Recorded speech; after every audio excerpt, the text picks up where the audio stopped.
শুধুমাত্র নামাজ পড়া ইবাদত নয়, নামাজ ইবাদতের একটা অংশ। ইবাদতের সংজ্ঞা কি? ইবাদতের সবচেয়ে বড় সংজ্ঞা, তোমরা যে পড়াশোনা করছো, পড়াশোনা দ্য ওয়ান কাইন্ডস অফ ইবাদত। ইসলামের প্রথম স্লোগান, আল্লাহ তাআলা বলেছে প্রথম স্লোগান হচ্ছে ইকরা, পড়ো। তার মানে পড়াই দ্য ওয়ান কাইন্ডস অফ ইবাদত, পড়াই দ্য ওয়ান কাইন্ডস অফ ইবাদত। আল্লাহ তাআলা কোরআনে বলেছে হাল ইয়াস্তাবিল্লাযীনা ইয়ালামুন ওয়াল্লাযীনা লা ইয়ালামুন। যারা জানে, who knows and who doesn't know, all are not same. যারা জানে এবং যারা জানে না তারা সমান নয়। যারা জানে তারা জানে না তারা সমান নয়। আল্লাহ তাআলা তোমাকে সৃষ্টি করেছে ইবাদত। ইবাদতের প্রথম ইবাদত হচ্ছে পড়াশোনা। তোমাকে সে পড়াশোনা করার জন্য তোমরা এখানে আসছো। পড়াশোনা পিতা মাতাকে সম্মান করা, এটা ওয়ান কাইন্ডস অফ ইবাদত। বড়দেরকে শ্রদ্ধা করা, এটা ওয়ান কাইন্ডস অফ ইবাদত। আল্লাহ রাসূল মান লাম ইয়ারহামা সগীরানা ওয়া লাম ইউকরু কাবীরানা। তুমি আমার উম্মত নও তুই যদি বড়দেরকে শ্রদ্ধা না কর, ছোটদেরকে স্নেহ না কর। ইটস কল্ড ইবাদত। বড়দেরকে শ্রদ্ধা ওয়ান কাইন্ডস অফ ইবাদত। পিতা মাতাকে সম্মান করা ওয়ান কাইন্ডস অফ ইবাদত। আল্লাহ তাআলা কোরআনে বলেছে ওয়ালা তাকুল্লাহুমা উফি ওয়ালা তানহারহুমা ওয়া কুল্লাহুমা কাওলান কারীমা। পিতা মাতার সাথে উফ শব্দটি পর্যন্ত ব্যবহার করো না।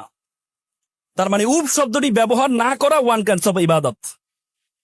শিক্ষকের সম্মান করা ওয়ান কাইন্ডস অফ ইবাদত।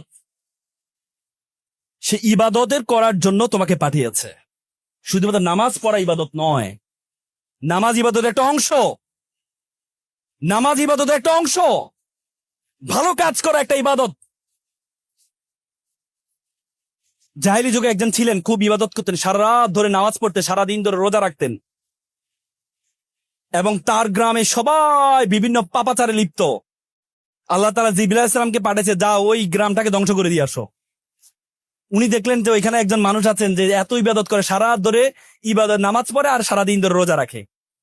আল্লাহর কাছে গেলে জিবরাইল আল্লাহর কাছে, ইয়া আল্লাহ, আপনি তো বলেছেন ভালো একজন মানুষ থাকলেও আপনি সেই গ্রাম ধ্বংস করবেন না, কিন্তু এখানে তো একটা ভালো মানুষ আছে, সে সারা রাত ধরে আপনার নামাজ পড়ে, সারাদিন ধরে রোজা রাখে।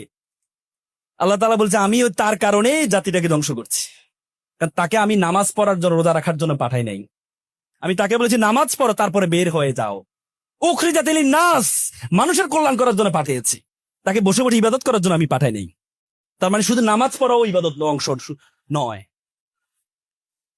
তোমার যে সমাজের জন্য কিছু করা, আজকে যে যারা ছোট ছোট ভাইয়েরা যে কাজটা করেছে তোমাদের জন্য, লক্ষ লক্ষ টাকা খরচ করে, আজকে যে তোমার গ্রামের মুরব্বীরা এখানে বসে আছেন, শ্রদ্ধাবান ব্যক্তিরা বসে আছেন, তারা এই জন্য বসে আছেন যে তোমাদেরকে এক একজনকে ভবিষ্যতে তারা এখানে দেখতে পায় যে তারা ক্রেস্ট গ্রহণ করবে, বাংলাদেশে একটা ভালো অবস্থায় গিয়েছে, সেজন্য তারা ক্রেস্ট গ্রহণ করবে। পারবা না সেটি? স্বপ্ন দেখতে হবে অনেক বড়।